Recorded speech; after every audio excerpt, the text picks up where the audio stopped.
Where's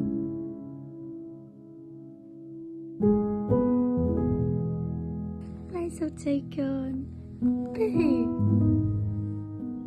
Otto was born via C-section delivery. I remember they lifted him out and I looked at him and I said to Tony, he's beautiful. I just can't believe how beautiful he is. Otto was about 2 weeks old, and just before he went to bed, he was a bit fussy on the breast, but he took some milk, and then we went to sleep, and we woke up for the following feed and he didn't want to feed again, and I just knew that something was wrong. I went to an out of hours surgery and she sent us straight to our local hospital. He had a CT scan, and a few hours later they'd started to prepare him to be transferred to Southampton Hospital. It just felt like everything was spiralling out of control and none of us knew what was happening or how to stop it.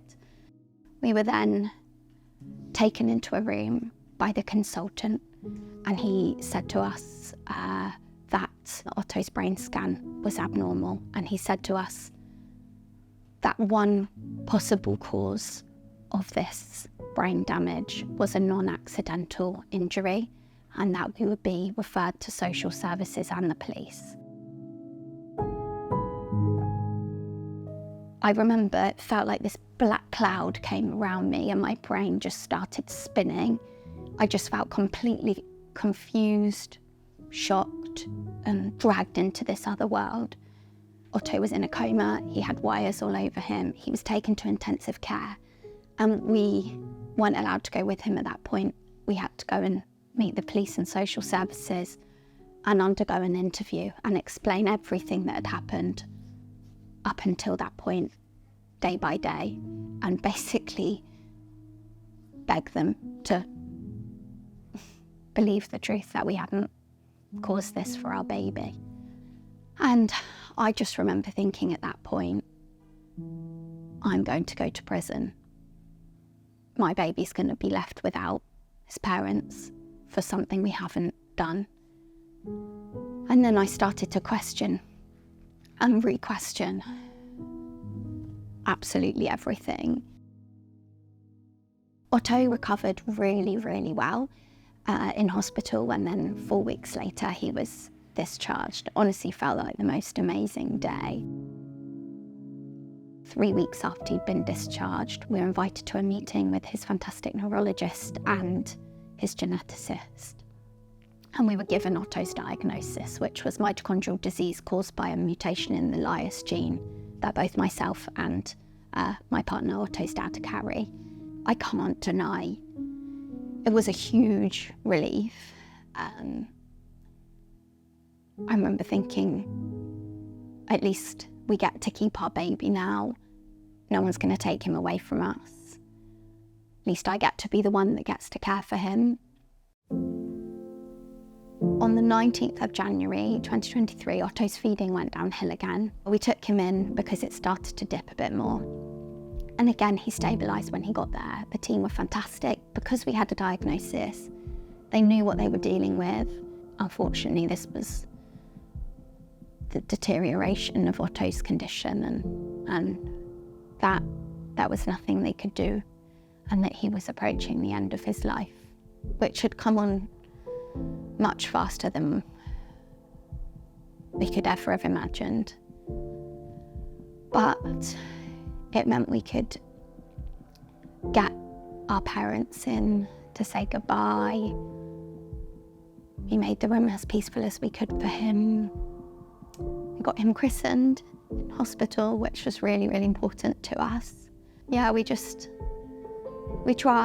to make his end of life as peaceful as we could, rather than keep trying new things which inevitably were just going to cause him more pain.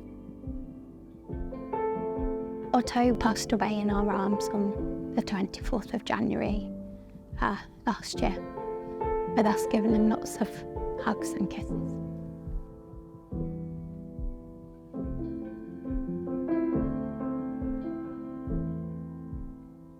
For us, having a diagnosis meant that the remaining few months of Otto's life were really beautiful, and we got got to make memories with him. It meant that we've had support from the Lily Foundation. It's meant that we have potential reproductive options for the future, should we choose to have more children. And because of all that, that's the reason why we decided to fundraise for the Diagnostics project and why it's so important for us.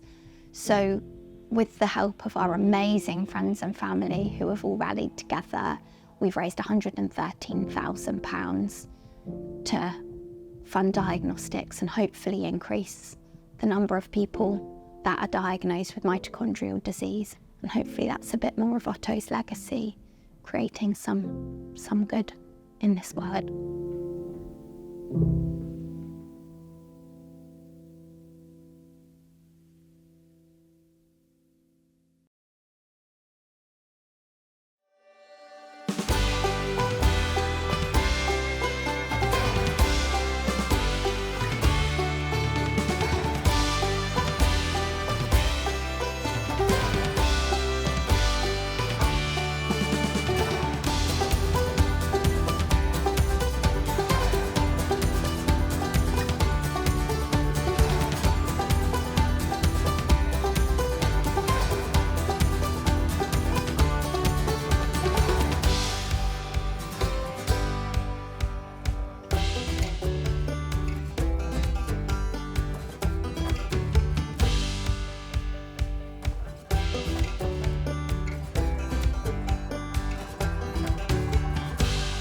I'm playing for the Lily Foundation, which funds research into mitochondrial disease. I'm playing for the Lily Foundation, which is a charity that deals with mitochondrial disease in babies. You've won £20,000 for your charity. Will you tell us who it is? It's the Millie Foundation. They're working to find treatment for mitochondrial disease. Well, you might have spotted this little bear. It's one of the bears from the Millie Foundation, and it's going to travel around the country and it's going to help raise awareness. I have a couple of thank yous to say. The support from the National Lottery enables us to be there every step of the way for our families and our patients. We hold their hands, we advocate for them, and we give them a platform and a voice to be heard.